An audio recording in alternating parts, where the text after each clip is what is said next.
మనమందరము పవిత్రంగా భావిస్తూ గుడికి పోతాం. ఆ గర్భగుడిలో ప్రవేశించేటువంటి ఒక అధికారం ఒకే వ్యక్తికి ఉంటుంది. ఒకవేళ ఆ గర్భగుడిలో పోయేటువంటి ఒక వ్యక్తి తప్పుడు పనులు చేసినట్టయితే ఎంతైతే అపవిత్రంగా ఫీల్ అవుతామో, ఎంతైతే బాధపడతామో, ఎంతైతే ఆ గుడికి పోవడం బంద్ చేస్తామో, అట్లాగే ఇవాళ అంతకంటే పవిత్రమైనటువంటి గర్భగుడి కంటే పవిత్రమైనటువంటిది భారత రాజ్యాంగం ఇచ్చినట్టు ఒక ముఖ్యమంత్రి కుర్చీ.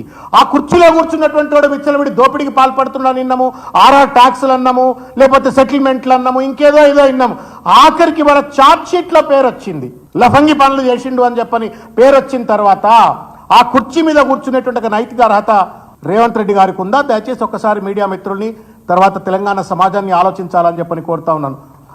నాకైతే అనిపిస్తా ఉంది, ఏ మాత్రమైనా సిగ్గు ఎగ్గు ఉన్నట్టయితే, నైతికత ఉన్నట్టయితే, ఆ కూర్చున్నటువంటి ఒక కుర్చీ ఒక పవిత్రమైనటువంటి ఒక గర్భగుడి కంటే కూడా, భగవంతుడు ఉండేటువంటి ఒక గర్భగుడి కంటే కూడా ఒక పవిత్రమైనటువంటి ఒక ప్రజాస్వామిక దేవాలయంలో ఉన్నటువంటి ఒక ఉన్నతమైన కుర్చీ అన్నట్టు ఒక విశ్వాసం అనుకున్నట్టయితే ఇమ్మీడియట్ గా ఆ పదవికి రాజీనామా చేసి దిగిపోవాలని చెప్పని వాళ్ళ బీఆర్ఎస్ పార్టీ వేదిక నుండి నేను డిమాండ్ చేస్తా ఉన్నాను.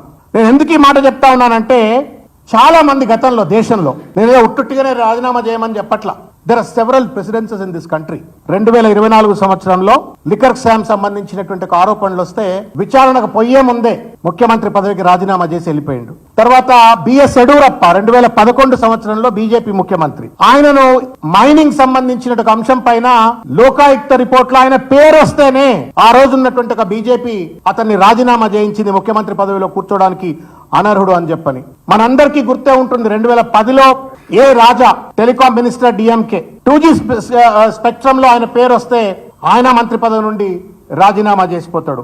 Ashwini Kumar union law minister representing the Indian National Congress in 2013 ఆయన సిబిఐ స్టేటస్ రిపోర్ట్ ను, అంటే సిబిఐ రిపోర్ట్ ను, కోల్ స్కామ్ సంబంధించిన సిబిఐ రిపోర్ట్ ను ఏదో అటు ఇటు గఫ్లా చేయబోయిండు, మార్పులు చేర్పులు జరిపోయిండు అని చెప్పని ఆరోపణలు వస్తే ఆ పదవి నుండి పీకి పక్కకు పడేసినట్టు చరిత్ర మనం గతంలో చూసినాం. Pavan Kumar Bansal in 2013 representing the Congress party, ఆయన అల్లుడు, ఎవడో అల్లుడట, రైల్వే డిపార్ట్మెంట్ లో పోస్టులు అమ్ముకుంటుండో అని చెప్పని ఆరోపణలు. This person's name was not even implicated in the charge sheet. Pavan Kumar Bansal was made to resign from the union minister of railways.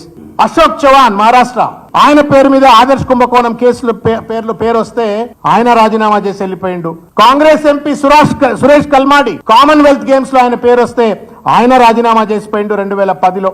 AR Antulay, Vidarbha Singh union minister for Congress 2012. ఇట్లా చాలా మంది ఎప్పుడైతే కీలకమైనటువంటి ఒక పదవుల్లో ఉన్నప్పుడు విచారణకు ఆదేశిస్తేనే, అనిల్ దేశ్ముఖ్ మహారాష్ట్ర హోంమంత్రి ఎన్సీపీ 2021, హైకోర్టు ఆదేశిస్తుంది సిబిఐ విచారణ చేయండి అని చెప్పని, అందులో పేరు రాగానే విచారణ చేయమని హైకోర్టు చెప్పినందుకే రాజీనామా చేసి వెళ్ళిపోయాడు.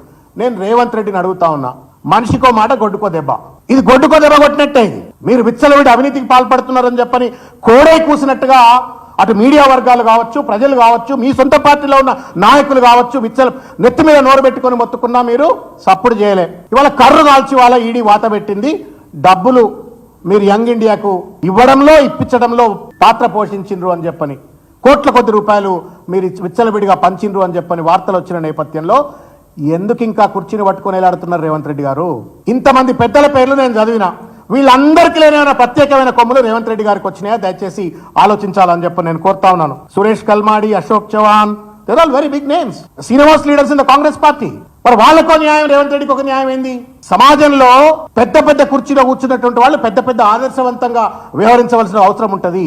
ఒకసారి ఇంత పెద్ద ఎత్తున ఈడీలో పేరు వచ్చిన తర్వాత మీరు అంటుండొచ్చు, ఏ నాయకుడి పేరు వచ్చినా మరి ఏంటంటే రాజ్యాంగబద్ధమైన పదవిలో కూర్చున్నప్పుడు మాత్రం తప్పనిసరిగా యు ఆర్ నాట్ ఇమ్యూన్, మీకు ఆ ఇమ్యూనిటీ లేదు.